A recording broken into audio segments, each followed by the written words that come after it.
Hello engineers and my dear friends, आप सबका फिर से स्वागत है हमारी चैनल सिविल टेक्नो में। कल का जो हमारा वीडियो रह गया था उसके नेक्स्ट पार्ट के बारे में आज हम बात करने वाले हैं। उसमें हमने 3 पॉइंट को कवर किया था। वो था हमारा लैपिंग लेंथ, डेवलपमेंट लेंथ और क्रैंक बार। वो हमने आपको एक्सप्लेन भी किया था और बाकी के जो पॉइंट है इसके बारे में आज हम बात करने वाले हैं। अभी हम ये जो बाकी के जो हमारे पॉइंट थे वो थे हमारे lapping zone, Jugal, chair, pin and bent in stirrups. ये जो पॉइंट है इसके बारे में आज हम बात करने वाले हैं और आप सबका काफ़ी अच्छा रिस्पांस आ रहा है। इसके लिए आप सबका मैं फिर से एक बार थैंक यू करता हूँ। अभी हम हमारे नेक्स्ट पॉइंट पे आते हैं, वो है हमारा लैपिंग जोन। ये जो मैंने छोटा सा ड्राइंग किया है उसमें आपको एक्सप्लेन करता हूँ। ओके, ये आपका जो वर्टिकल पोर्शन है वो हमारा कॉलम आ गया। ओके, ये हमारा ग्राउंड फ्लोर का स्लैब है और ये हमारा फर्स्ट फ्लोर का स्लैब है। ये जो आपका फुटिंग में से सलिया निकल रहा है वो आपका ग्राउंड फ्लोर से होके आपको बाहर निकालना है 1 मीटर। 1 मीटर आपको बाहर निकालना है। ओके, अभी मैं जोन के बारे में बात करूँ तो ये हमारा जो सेंटर है वो हमारा बी जोन है और नीचे और ऊपर दिया है वो हमारा दोनों ए जोन हमने लिया है।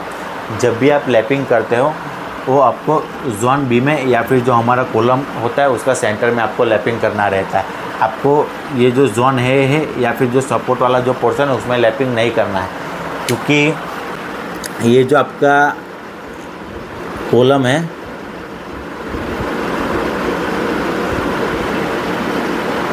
उसके ऊपर जब भी ऐसे लेटरल फोर्स होगा आएगा या फिर हॉरिजॉन्टल फोर्स आएगा तब आपका कॉलम ऐसे बेंड होगा।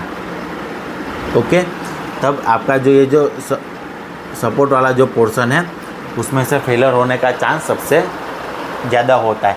इसके लिए जब भी आप लैपिंग करते हो तब आपको जोन बी में लैपिंग करना है या फिर जो कॉलम का सेंटर का पोर्शन होता है उसमें आपको लैपिंग करना है। ओके, और आप जब भी कॉलम में लैपिंग करते हो तब आपका ये जो कॉलम का हाइट है उसका L/4 के हिसाब से आपको लैपिंग करना है। ओके, और लैपिंग करते हो उसमें आपको खास ध्यान ये भी देना है कि आप जोन बी में आपको लैपिंग करना है और आपका जो लैपिंग है वो ऐसे आपको स्ट्रैगर करना है या फिर अल्टरनेट करना है।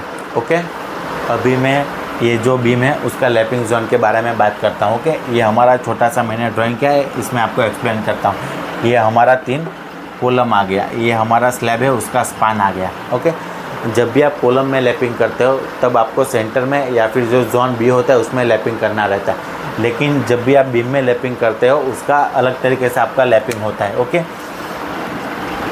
ऐसे आपका बीम होता है। ओके, ऐसे आपका बीम के ऊपर जब भी आपका पॉइंट लोड आएगा तब ये बीम है वो ऐसे नीचे की तरफ बेंड होगा। ओके, तब आपका जो नीचे का पोर्शन है उसमें टेंशन क्रिएट होगा और ऊपर का जो पोर्शन है उसमें कॉम्पैक्शन क्रिएट होगा।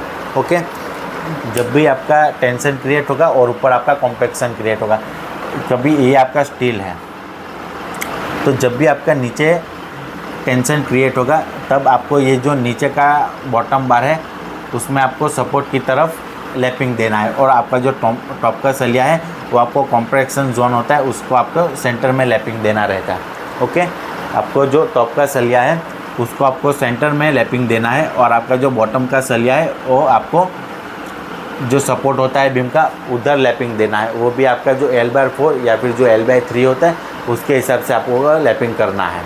ओके, नेक्स्ट हम बात करने वाले हैं जोगल के बारे में। जोगल क्या होती है? हमारा जो लैप होता है वो हमारा जो कॉलम होता है उसके ऊपर जो हमारा लेटरल फोर्स आता है वो सेफली ट्रांसफ़र हो जाए, इसके लिए हम लैप प्रोवाइड करते हैं। लेकिन कई बार साइड पे इंजीनियर्स होते हैं वो ये गलतियाँ कर देते हैं कि हमारा जो कॉलम होता है उसमें जो हमारा वर्टिकल बार होता है वो एक दूसरे के साथ ऐसे स्ट्रेट रख के उसको लैपिंग कर देते हैं। वो करने से हमारा जो कॉलम के ऊपर लेटरल फोर्स आएगा वो अच्छी तरह से ट्रांसफ़र नहीं होगा। उसको हम निगलेक्ट करने के लिए हम हमारा जो वर्टिकल बार होता है ऐसे उसमें हम जोगल प्रोवाइड करते हैं। जोगल प्रोवाइड करने से हमारा जो कॉलम होगा उसमें हमारा जो सलिया होगा उसका एक सलिया का दूसरे सलिया के ऊपर लोड इजीली ट्रांसफ़र हो जाएगा। इसके लिए हम जुगल प्रोवाइड करते हैं। ओके, और अब जब भी आप जुगल प्रोवाइड करते हो तब आपको ये खास ध्यान देना है क्या है कि हमारा जो 32 mm का सलिया होता है या फिर उससे ज़्यादा का जो सलिया होता है उसमें आपको वेल्डिंग करना है, या फिर जो हमारा कपलर आता है उसको लेके आपको लैपिंग करना है। ओके, अभी हम हमारे नेक्स्ट पॉइंट पे आते हैं, वो है हमारी चेयर। ओके, ये हमने छोटा सा सेक्शन काटा है हमारा स्लैब का। ओके, इसमें हमारी ये टॉप की मैश है और ये हमारी बॉटम की मैश है, इसके बीच में हमने ऐसे चेयर प्रोवाइड किया। जब भी हमारा कंक्रीट होता है या फिर शटरिंग होता है तब भी हमारी ये टॉप और बॉटम की जो मैश है वो ऐसे इकट्ठा हो जाती है। इसकी वजह से हमारा उसमें स्लैब होता है उसमें अच्छे से कवर नहीं मिल पाता है। इसके लिए हमें बीच में चेयर प्रोवाइड करते हैं। चेयर प्रोवाइड करने से हमारा जो टॉप और बॉटम की हमारी मैश होती है उसमें अच्छे से हमारा कवर प्रॉपर मिल जाता है। अभी हम हमारे नेक्स्ट पॉइंट पे आते हैं, वो है हमारी पिन। हमारी जो पिन या फिर ये जो चेयर होती है दोनों का वर्क एक ही है। हमारा जो सलिया होता है वो सबके बीच में डिस्टेंस प्रोवाइड करती है। ओके, हमारी जो पिन है वो एक सलिए का छोटा सा टुकड़ा है। ओके, और वो ज़्यादा से ज़्यादा हमें 20 mm की पिन प्रोवाइड करनी है कहीं पे भी।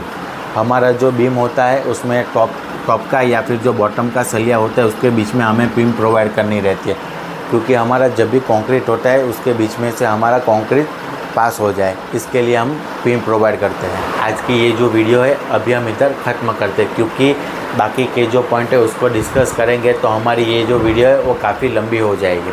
ओके, आज की ये जो वीडियो है टेक्निकल नॉलेज के बारे में आपको पसंद आई होगी हमारी ये वीडियो, तो हमारी वीडियो को लाइक एंड शेयर करना न भूलें। और आप हमारे चैनल पे नए हो तो हमारे चैनल को सब्सक्राइब ज़रूर करें और नीचे दिया गया बेल आइकॉन ज़रूर दबाइए। Thank you.